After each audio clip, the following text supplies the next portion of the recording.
ॐ पराशरं मुनिवरं कृतपूर्वाह्निकक्रियं मैत्रेयः परिपप्रच्छ प्रणिपत्याभिवाद्य च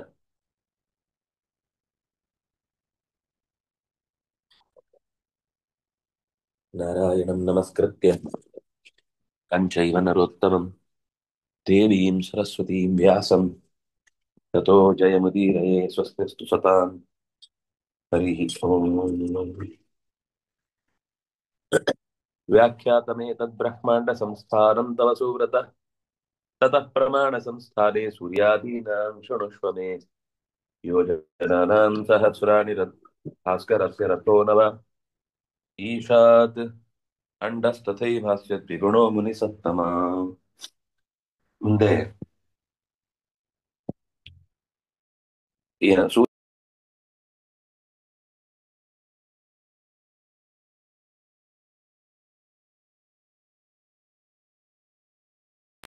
ಅನೇಕ ಪ್ರಕರಣಗಳನ್ನ ಹೇಳಿದ ಹಾಗೆ ಇದು ಒಂದು ಅಂಶವನ್ನ ಅಂದ್ರೆ ಖಗೋಲದ ಬಗ್ಗೆ ಆಕಾಶ ಕಾಯಗಳ ಬಗ್ಗೆ ವ್ಯಾಖ್ಯಾತಮೇತದ್ ಬ್ರಹ್ಮಾಂಡ ಸಂಸ್ಥಾನಂ ನಿನ್ನ ಬ್ರಹ್ಮಾಂಡವೆನ್ನುವಂತಹ ಸಂಸ್ಥಾನದ ಬಗ್ಗೆ ಈ ಹಿಂದೆ 14 ಲೋಕಗಳ ಬಗ್ಗೆ ಬೇರೆ ಬೇರೆ ಅಲ್ಲಿ ಏನಿರುತ್ತೆ ಹೇಗಿರುತ್ತೆ ಇತ್ಯಾದಿಗಳ ಬಗ್ಗೆ ವಿವರ ಆಯಿತು ಅವುಗಳ ಬಗ್ಗೆ ಯಥಾ ಮಟ್ಟಿಗೆ ಇಷ್ಟೇ ಸಮಗ್ರ ತಿಳುವಳಿಕೆ ನಮ್ಗೆ ಇಲ್ಲಿಂದ ಕೂತು ಏನು ಗೊತ್ತಾಗಲ್ಲ ಒಂದಷ್ಟು ವಿಷಯಗಳು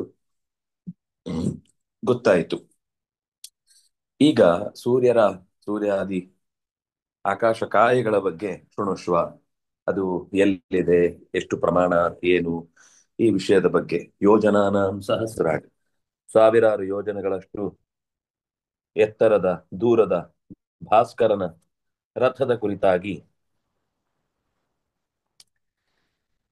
ಈಶದ್ ಅಂಡಸ್ತೈವಾಸ್ಯ ದ್ವಿಗುಣೋ ಮುನಿಸತ್ತಮ ಈಶಾತ್ ಸ್ವಲ್ಪ ಹ್ಮ್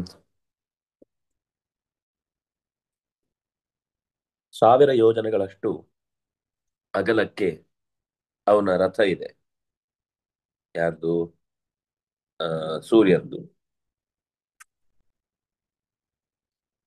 ಅಷ್ಟೇ ಭಾಗಕ್ಕೆ ಹೊರಗಿನ ಬ್ರಹ್ಮಾಂಡದ ಅಂಡ ಭಾಗ ಅಂದ್ರೆ ಬ್ರಹ್ಮಾಂಡದ ಮೇಲಿನ ಭಾಗ ಇದು ನಮಗೆ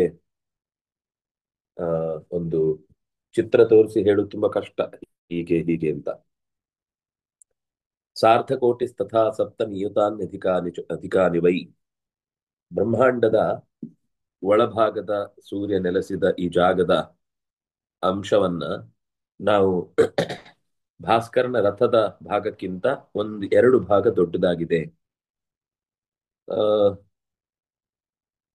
ಸಾರ್ಥ ಕೋಟಿ 1.5 ಕೋಟಿ ಮತ್ತು 70 ಲಕ್ಷ ಅಯುತ ಅಂದ್ರೆ 10 ನಿಯುತ ಅಂದ್ರೆ ಲಕ್ಷ ಸಪ್ತ ನಿಯುತಾನಿ ಅಧಿಕಾನಿ ವೈ ಮುಂದಿನ ಶ್ಲೋಕ ಹೋಗ್ಲಿ ಅದು ಮುಂದೆ ಏನೋ ಇದೆ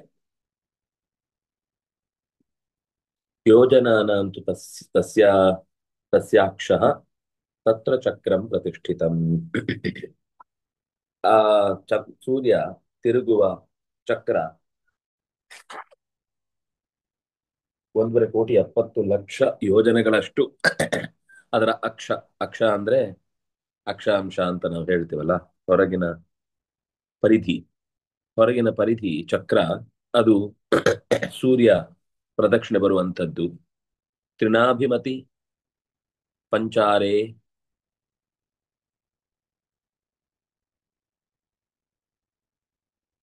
ಷಣ್ಣೇಮಿನ್ ನ್ಯಕ್ಷಯಾತ್ಮಕೆ 3 ನಾಭಿಗಳಿಂದ ಕೂಡಿದ ಪಂಚಾರೆ 5 ಅರಗಳು ಷಣ್ಣೇಮಿ ಅಂದ್ರೆ ಅವನ ರಥ ಯಾರ್ದು ಸೂರ್ಯನ ರಥ ಹೇಗಿದೆ ಅಂತ ನಾಭಿ ಅಂದ್ರೆ ಚಕ್ರದ ಮಧ್ಯದ ಭಾಗ ಅವನಿಗೆ ಆ ತ್ರಿನಾಭಿಮತಿ 3 ಡಾಟ್ಸ್ ಇವೆ ಅವನ ರಥದ ಚಕ್ರಕ್ಕೆ 5 ಸ್ಪೋಕ್ಗಳಿವೆ 6 ನೇಮಿಗಳು ಅಂದ್ರೆ ಅದನ್ನ ಹಿಡಿಲಿಕ್ಕೆ ನೊಗ ಅಂತ ಹೇಳ್ತಾರೆ. ಸಂವತ್ಸರಮಯೇ ಕೃಸ್ತಂ ಕಾಲಚಕ್ರಂ ಪ್ರತಿಷ್ಠಿತಂ. ಅಕ್ಷಯಾತ್ಮಕ, ಇದು ಮುಗಿಯುವುದು ಅಂತಿಲ್ಲ, ನಿರಂತರ ಇದು ನಡೀತಾ ಇರುತ್ತೆ. ಏನ ಏನದ್ರ ಸ್ವಾರಸ್ಯ ಅನ್ನೋದನ್ನ ಹುಡುಕ್ಬೇಕು. ಅಂದ್ರೆ ಮೋಸ್ಟ್ಲಿ ಪಂಚಾರ ಅಂದ್ರೆ 5 ಋತುಗಳು. ತ್ರಿನಾಭಿ ಅನ್ನೋದು ಬೇಸಿಗೆ, ಚಳಿ, ಮಳೆ ಅನ್ನುವ 3 ಕಾಲ. ಇನ್ನು ಆ ಕಾಲಚಕ್ರದ ಪ್ರತಿಷ್ಠೆ ಈ ಭಾಗದಲ್ಲಿದೆ ಅಂದ್ರೆ ಷಣ್ಣೇರಿ. ಏನ್ ಯಾವುದಕ್ಕೆ ವಿಭಾಗ ಮಾಡುದು?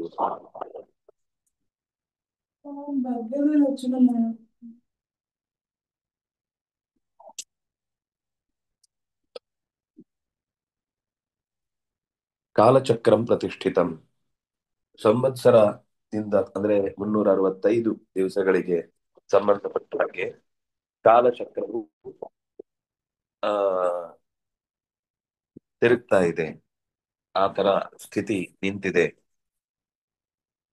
ಗಾಯತ್ರಿ ಚ ಬೃಹತ್ಯುಷ್ಣಿಕ್ ಜಗತಿ ತಿಷ್ಟುಭೇವ ಚ ಅನುಷ್ಟುಪ್ ಪಂಕ್ತಿರಿತ್ಯುಕ್ತ ಛಂದಾಂಸಿ ಹರಯೋರವೇ. ಕಿರಣಗಳು ಯಾವುದು?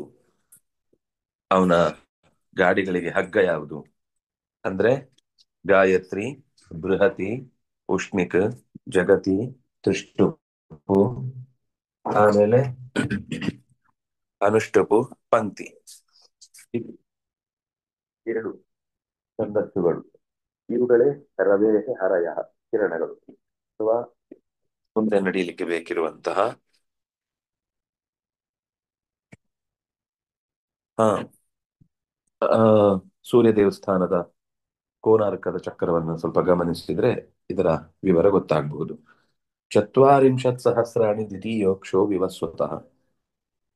40,000 ಯೋಜನೆಗಳಷ್ಟು ಎರಡನೆಯ ಅಕ್ಷ. ಅಕ್ಷ ಅಂದ್ರೆ ಅಕ್ಷಾಂಶ, ಹೊರಗಿನ ಪರಿಧಿ. ಅದು 2 ಪರಿಧಿಯಲ್ಲಿ ಸುತ್ತತ್ತೆ ಅಂತ ಹೇಳ್ತಾರೆ. ಆ ಹ್ರಸ್ವೋಕ್ಷ ತದ್ಯುಗಾರ್ಧೇನ ಧ್ರುವಾಧಾರೋ ರಥಸ್ಯ ವೈ. ಈ ಚಕ್ರ ಯಾವುದನ್ನ ಆಧಾರವಾಗಿಟ್ಟುಕೊಂಡಿದೆ ಅಂದ್ರೆ ಧ್ರುವ ನಕ್ಷತ್ರವನ್ನು ಆಧಾರವಾಗಿಟ್ಟುಕೊಂಡಿದೆ. ತದ್ಯುಗಾರ್ಧೇನ, ಒಂದು ಯುಗದ ಅರ್ಧದಲ್ಲಿ ಸೂರ್ಯ ಧ್ರುವನಿಗೆ ಒಂದು ಪ್ರದಕ್ಷಿಣೆ ಹಾಕಿ ಬರುತ್ತೆ.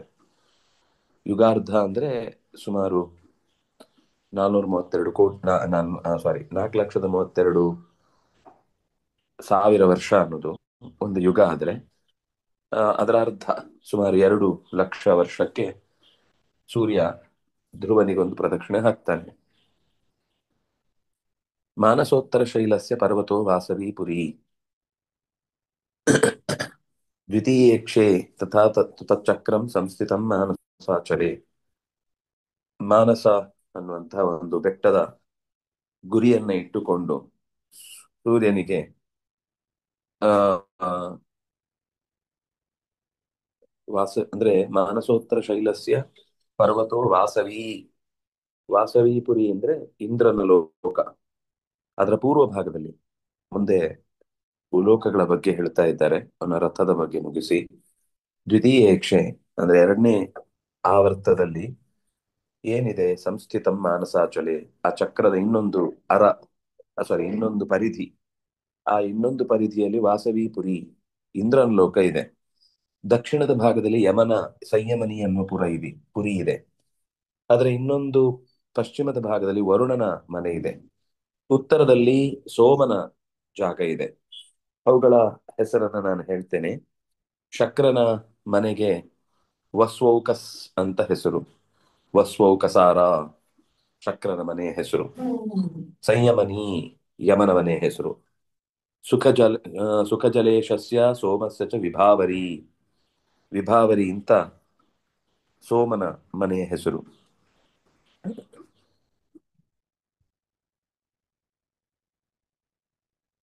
ಮುಂದೋಗ್ಲಿ. ಕಾಷ್ಠಾಂ ಗತೋ ದಕ್ಷಿಣತಃ ಕ್ಷಿಪ್ತೇಶುರಿವ ಸರ್ಪತಿ. ಕೊನೆಗೆ ದಕ್ಷಿಣದ ಭಾಗದಲ್ಲಿ ಕ್ಷಿಪ್ತೇಶು ಇವ ಸರ್ಪತಿ, ಬಿಟ್ಟ ಬಾಣದಂತೆ ಅಷ್ಟು ವೇಗವಾಗಿ ಈ ಗತಿ ಚಕ್ರ ತಿರುಗ್ತಾ ಇರುತ್ತೆ. ಮೈತ್ರೇಯ ಭಗವಾನ್ ಭಾನು ಜ್ಯೋತಿಷಾಂ ಚಕ್ರ ಸಂಯುತಃ.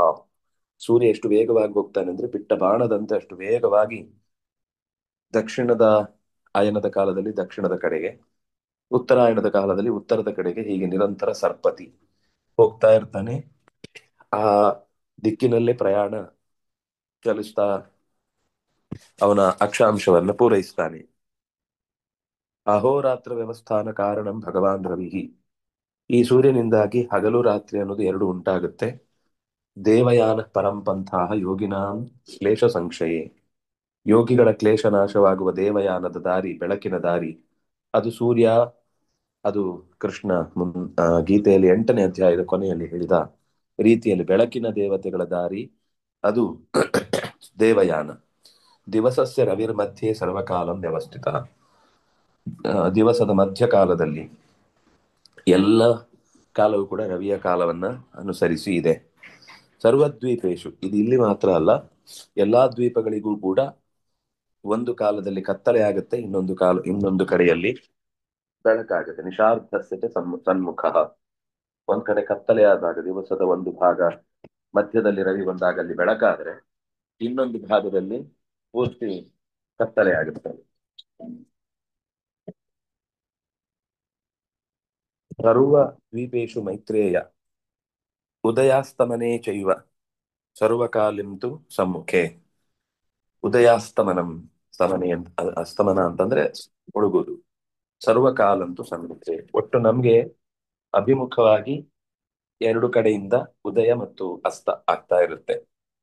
ವಿದಿಶಾಸ್ತು ತ್ವಶೇಷಾಸ್ತು ಅಶೇಷಾಸು ತಥಾ ಬ್ರಹ್ಮನ್ ದಿಶಾಸು ಚ ಏರ್ಯತ್ರ ದೃಶ್ಯತೆ ಭಾಸ್ವಾನ್ ಸತೇಷಾಂ ಉದಯ ಸ್ಮೃತಃ. ಅವರಿಗೆ ಯಾವ ದಿಕ್ಕಿನಲ್ಲಿ ಸೂರ್ಯನ ಉದಯ ಕಾಣುತ್ತೋ ಅದು ಅವರಿಗೆ ಪೂರ್ವ ಅಂತ ಲೆಕ್ಕ. ನಮ್ಗೆ ಇದೊಂದು ವಿಚಿತ್ರವಾದ ವಿಷಯ.